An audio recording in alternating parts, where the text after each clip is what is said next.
Day 204 of the Ukrainian War Map, also known as the Russo-Ukrainian War. Juzzy here, and today is another quick update as I like to take a simplified and down-to-earth approach to some of the most important happenings on the ground in Ukraine in the last 24-hour reporting period or so.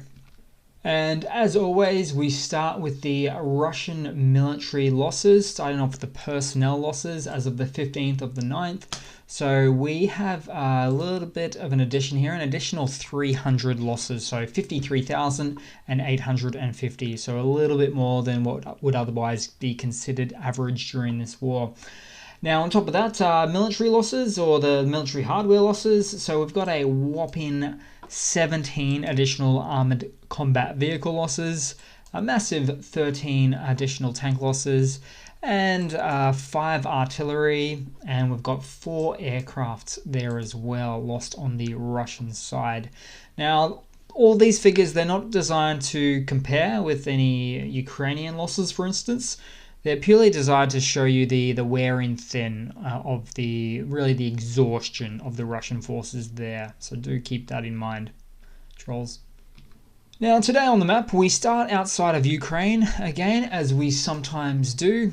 So where there looks to be like a little bit of friendly fire, so to speak, at the southern Russian Stavropol region right here. This is about 350 kilometers, maybe about 200 miles away from the Ukrainian border as well.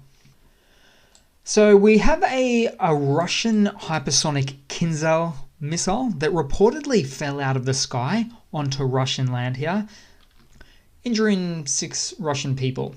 Now, the presence of the booster on this wreckage indicates that the missile either misfired or was accidentally dropped by its carrier aircraft. Now, these types of hypersonic missiles are very fast, very few in Russian stockpile numbers. This is only the 4th one to be used during this Russo-Ukrainian war in the last 6 months, and very expensive. Some of the most expensive missiles around. So for this one's booster to have potentially fizzled out, then fall out of the sky is not a good look. In fact, the missile's design is based off the Russian Iskander short-range ballistic missiles, of which that missile type had its own blunder, somewhat of a fizzle-out as well, event over the Russian Belgorod Oblast about 2 or 3 weeks ago now. It was caught on camera, that one, and I showed the fizzled-out footage of that one when it came out as well. So really here it seems like Russian missile research and development leaves a lot to be desired. Probably if Russian military supply contractors didn't misappropriate their funding to instead buy billion-dollar yachts, this missile may have actually had a chance of working. Then we move across back into the Ukraine map, where of course we had the successful Ukrainian counteroffensive last week in this Oblast region here. Very successful, obviously. Now, Ukraine has now liberated over 3,000 square miles, or that's 8,500 square kilometers, in the Oblast since the 6th of September. Only the 6th of September. Now, Ukraine got its hands on its fair share of deserted and working condition tanks and other various infantry vehicles and things of that nature. But today I'm switching gears and showing you the more rarely reported and the highly unusual. So, like this, ammunition loot found from the Russian deserters of the Balaklia area around the south of the Oblast, where there was a score that included a whole range of munitions donated to the Ukrainian army, so to speak, from the Russian army. Then we have one of the more esoteric captures by the Ukrainian army in the Kharkiv Oblast again, like this ZS-82 loudspeaker vehicle, based on an amphibious BRDM-2 armored personnel carrier. Now, before it was in the hands of the Ukrainians as it is now, I wonder what kind of wisdomic Russian forces broadcasts were previously blared out from that loudspeaker there. Now, the Ukrainian forces in the Kharkiv Oblast are fortifying the recently liberated territories, particularly to the north and the east where the front line remains. So no surprises there to ensure a second Russian blitzkrieg incursion doesn't occur. But Russia may no longer have the capability to do so, may no longer have the soldiers, the tanks, or many modern weapon stockpiles to do that anyway at this point. And on that point, interestingly, the Secretary of the National Security and Defense Council collected data that found Russian losses are 9 to 10 times higher than Ukrainian losses during counteroffensives. Though if you look at your World War I and particularly World War II history, Russia has a long history of taking the cannon fodder approach to war with its very own soldiers. But this number, 9 to 10 times higher, is still quite remarkably high. And talking about the people that have been liberated here now. So we've also since discovered very recently that the liberated people of these previously Russian occupied areas were in quite the information vacuum with no electricity, no water. So we had citizens from places like Izium and Balaklia, these two spots right here, that didn't know the capital of Kyiv was still Ukrainian controlled. So the Russian occupying forces there at the time wanted to keep the residents in some kind of parallel reality, probably just to make them compliant. And then we move a little bit down to the Donbass, where explosions were reported at a gas pipeline in Velika, just northeast of Luhansk city in the Luhansk Oblast there. So perhaps another case of Russians in Russian-occupied regions smoking again. And yes, these are actual excuses Russia has used on multiple occasions if you're just joining the channel now or looking into these things for the first time. But it's very hard to trust what Russia says, of course. And then we have explosions reported, and I've got a photo for this one in the Petrovsky district of Donetsk.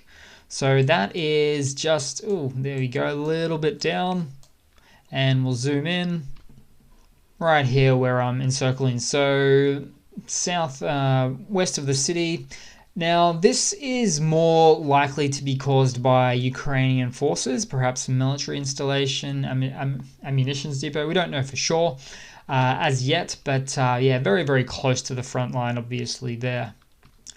And speaking of the front line, in the central Donbass front line region, Russia has truly continued to just intensify its shelling attacks on the Ukrainian side. So we're talking about areas really close to the front line, including Bakhmut, Soledar, and around these areas here as well. Still, no Russian advances were made here.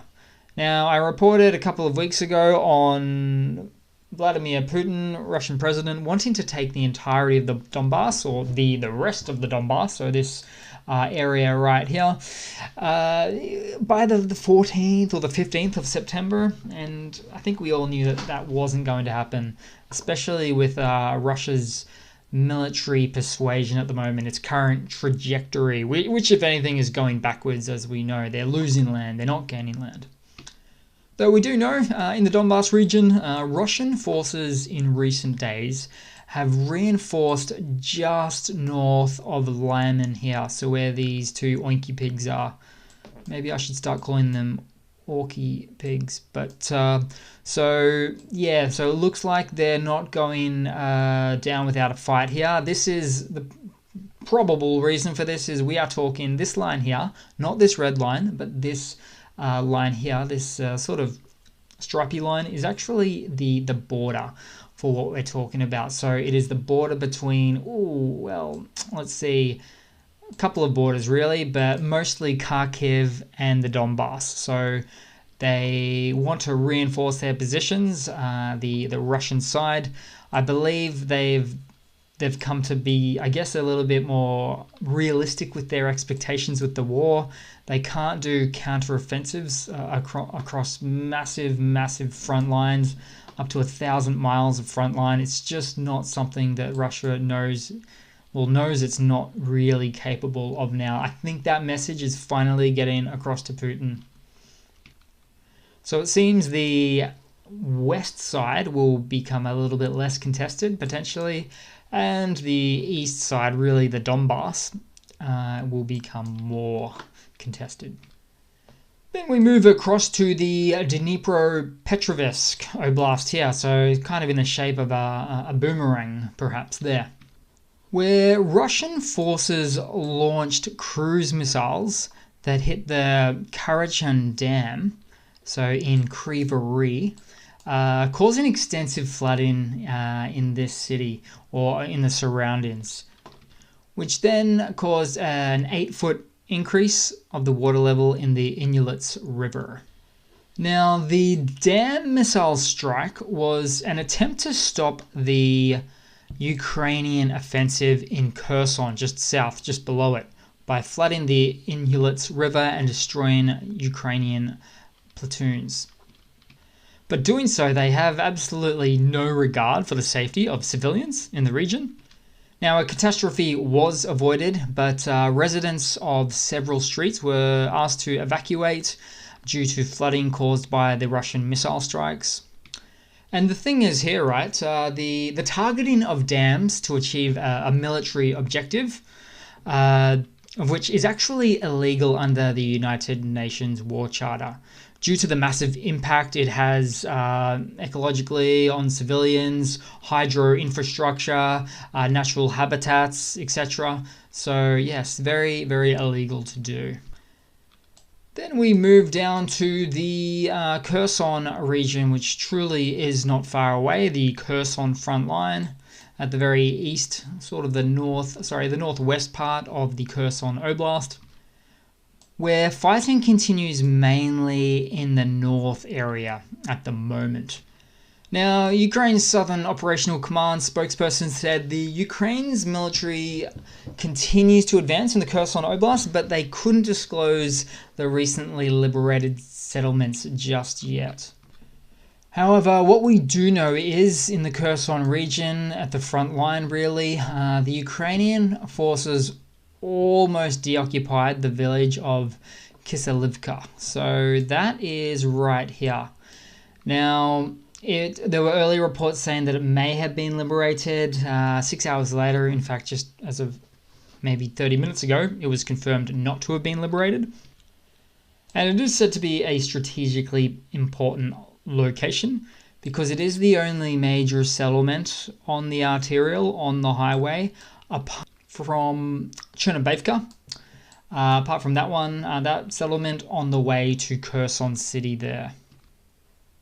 And not far from that area, but on the other side of the river, explosions were reported in Olenchky, right here. So that's just south of the Antonivsky Bridge. But the Russian forces were expecting a counteroffensive here, so they built up all their troops. One too many, to be honest, and an additional 25,000-30,000 on top of what should have been there. All of those troops really should have gone north, where all this area was liberated now. But that's why this counteroffensive on the south certainly continues to be ongoing, intensifying, you name it. Take, for example, the upper northern liberated location here of Vyso Kopylia. Now, it is not in good shape. It is liberated, but it is said to be nearly well and truly destroyed. So 80% destroyed once they got to it there. So that is not ideal. I mean, it is a small village. We're not talking a big city here, but it's not nice to hear those things in any case. And in the last 24-hour reporting period, Ukraine's South Operational Command reported that its forces destroyed 11 Russian tanks, 5 Mr. B howitzers, 1 TS-1 Carnation howitzer, 13 armored vehicles, and 2 ammunition dumps or warehouses as well here. Now, Russia is still not ready to give up on this north or northwest bank of the Dnipro River here. There have been some photos of Russian forces. Looks like they're going to attempt to build an SARM, a SARM road bridge across the Dnipro River. They have been seen transferring different parts of these types of makeshift bridges via trucks for some time now, at least in some recent times, into this western direction here. But it really does seem to be an exercise in futility, because as soon as any Russian bridge or pontoon or barge is built and situated on the river here, the Ukrainian forces have and again are just going to continue to take it out. On that topic, we have this area here. I feel like I'm repeating myself with Nova Kakhovka, this area, the dam region with the bridge, where just the bridge portion, I'll show you a picture here and here, but so the HIMARS or high precision guided ammunitions continuously take this out.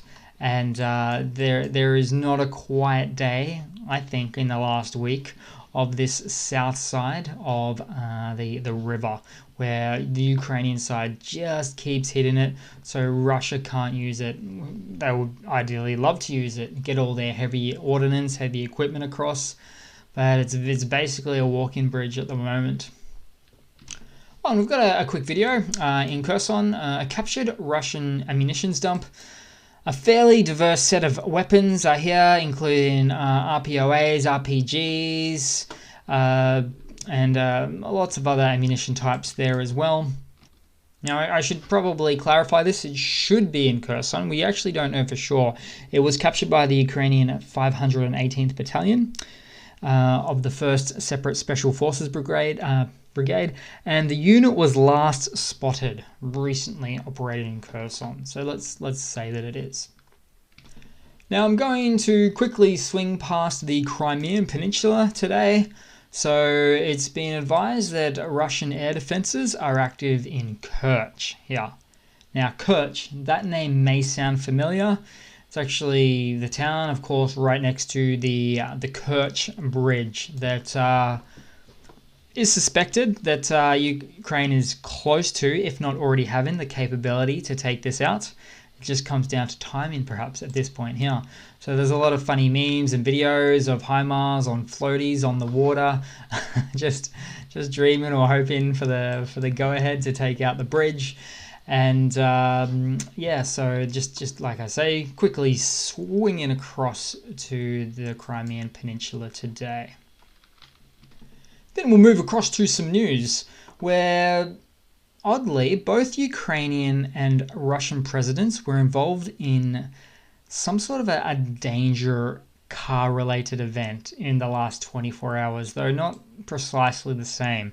So the Ukrainian President Zelensky was in what appears to be a car accident, so far as we can tell.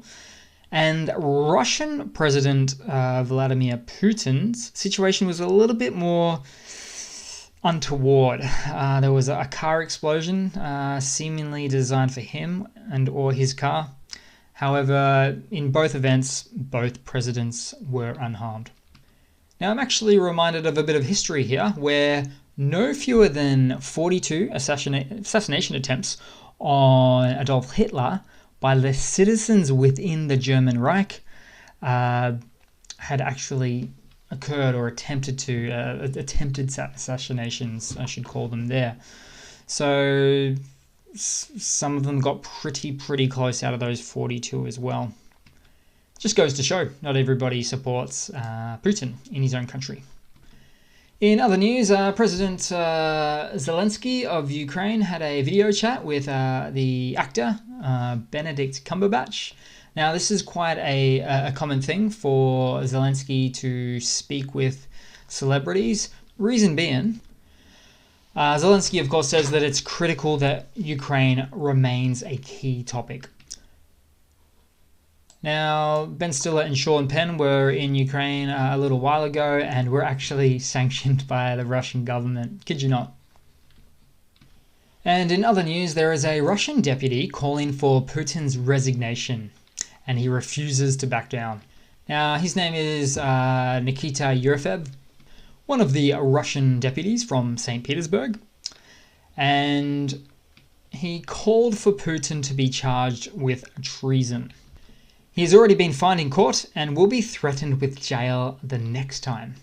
But he said that he and other deputies will continue to insist on Putin's resignation. And he's actually said he's getting a lot of support now from the general public too. Now, Putin does have quite a tight grip on power, so change generally does have to come from within the inside of a country to get long-lasting democratic change. But I guess that's where sanctions come into play. So we've got these external sanctions upsetting the general populace, the citizenry. Eventually they'll get angry at the autocratic powers or power at the top, the single one, namely Putin. And over time, it'll just be like 1991 all over again, implodes from the inside. That's a quick reference to the fall of the Soviet Union. Now, in some bleak news, President Vladimir Putin spoke with German Chancellor Olaf Scholz very recently. Now, over the phone here is a file photo that I can't not put up. I always find this one funny. And it was said that Putin did not believe that the invasion of Ukraine was a mistake. So German Chancellor Scholz went on to tell the UN Secretary General Antonio Guterres that prospects for peace negotiation were minimal.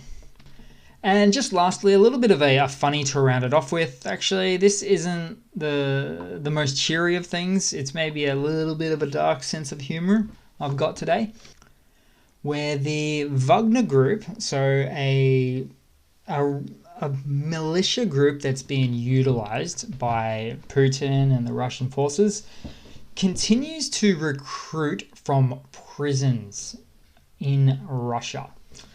Now, the first wave of recruited prisoners were put in combat in the Donbass region, and they took huge losses. Now, this is where it gets a bit interesting, because this unique footage emerged of a recruitment talk by the Wagner group at a Russian prison camp. And so in this video, the deal that they make with the prisoners is as follows. I'll do this verbatim as best as I can. They say, nobody goes back behind bars. If you serve 6 months, you are free. If you arrive in Ukraine and decide it's not for you, we execute you. The Wagner Group also said to the prisoners, the maximum age for enlistment is 50, but if you think you're pretty strong, we'll likely let you in too. Now, what all this means is a lot of things.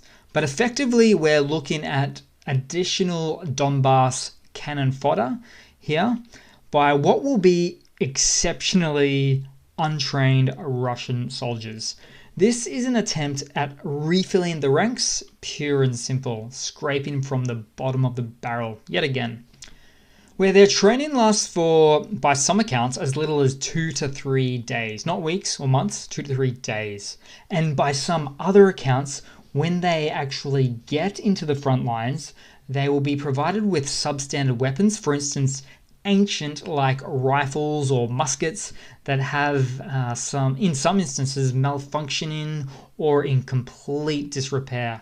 I'm not even joking. There's a very high volume amount of reports and complaints, audio recordings of Russians being sent to the Donbass front line with just unusable weapons. And that's about it, guys. I'll leave it there for today. So thanks for watching. Please leave a comment, subscribe, ignore those trolls as much as you can.